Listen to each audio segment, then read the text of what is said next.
ngo isezerano ry'umwana w'umuntu ngo rirangirana n'iminsi ya muntu.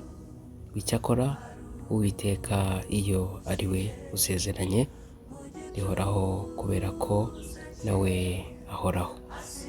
Inkuru y'incamugongo ikomeje gushengura imitima y'abantu bagiye batandukanye nyuma y'uko ku itariki 22 z'uku kwezi kwa 12 umwaka w'ibihumbi 2025 hamenyekanye inkuru y'urupfu rw'incamugongo ko Janet Niyomukiza yitabye Imana.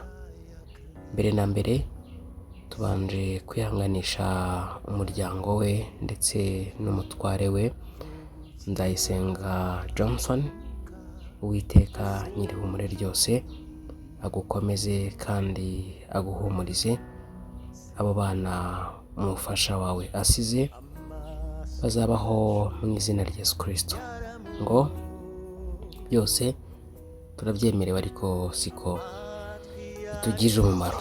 Rero Uwiteka aguhumurize kandi agukomeze ndetse n'umuryango we muri rusange mu bihe murimo bitoroshye byo kubura umufasha wawe. Abantu benshi bagiye batandukanye barikomeza kugenda bibaza bati Janet yazize iki, byagenze gute? Mu by'ukuri ni inkuru igoye kuba umuntu yasobanura, ariko mujye mwihangana ngo Yesu we yabonye ko dutinya urupfu arangije aruhindura irembo ryanjye nawe. Hanyuma wowe uri kunyumva, wowe udukurikiranye, ndakwifuriza ko Uwiteka Imana akomeza kukurindira ubugingo kandi akaguhaza uburame. Dore umwaka wa 2025 ugiye kuwusoza, hari byinshi wagerageje gukora ariko ntubigereho.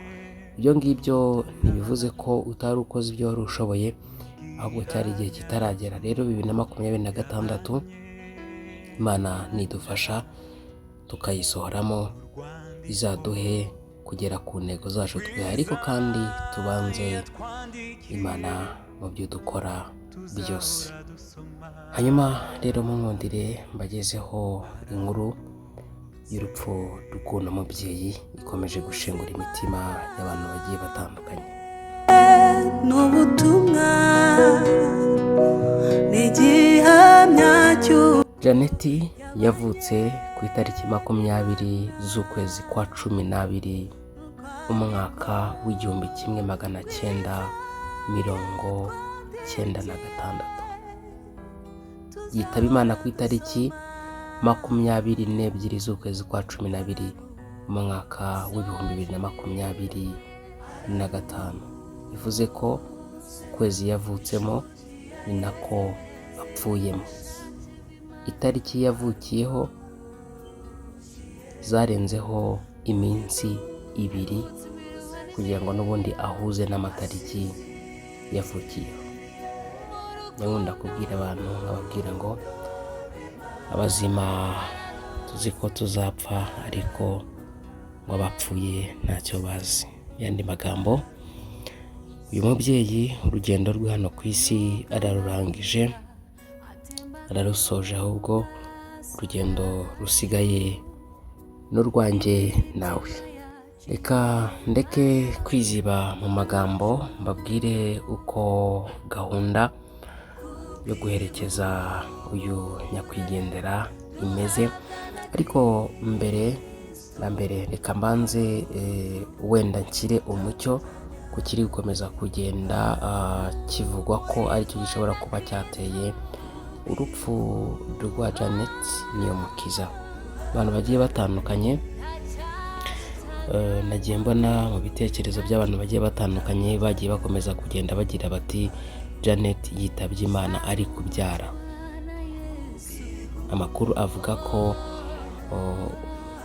Janet ngo yitabye Imana ari kubyara umwana we wa gatatu, ariko kugeza kuri ubu ngubu icyo nakubwira wowe uri kudukurikira ni uko mu by'ukuri ibyo byose ni ibivugwa n'abantu, ntabwo twahita tuza ngo tubikonfirime nyamara tutabihagazeho, ahubwo ibi ngibi twabihagararaho 100% bitangajwe n'umuryango we nyirizina. Rero ubwo wenda ngira ngo abari bafite urujijo bibaza bati ese Janet koko yitabye Imana ari kubyara, mu by'ukuri twebwe ntabwo tuje hano kwemeza aya makuru, ariko ni ibiri kuvugwa ko aricyo ikintu gishobora kuba cyateye urupfu rwa Janet. Rero Imana ikomeze kumuha iruhuko ridashira.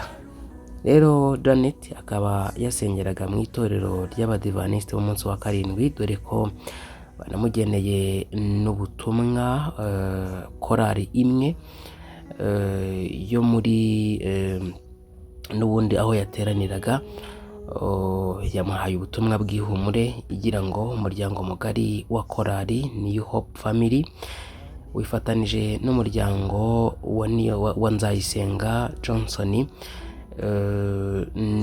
uri mu bihe bitoroshye byo kubura umufasha we witwa Janet Niyomukiza. Bamuha ijambo riboneka mu Byahishuwe 14 umurongo waho wa 4, aragira ati izahanagura amarira yose ku maso yabo, kandi urupfu ntiruzabaho ukundi, cyangwa gutaka cyangwa kuribwa cyangwa mu borogo ntibizabaho ukundi, kubera ko ibya mbere bishize. Gahunda yo guherekeza Janet Niyomukiza biteganijwe ko kuwa kabiri tariki ya 24 z'ukwezi kwa 12 2025 ku mugoroba wo kwizihiza ubuzima bwe, hari isaha y'isa 11 n'ubundi z'umugoroba.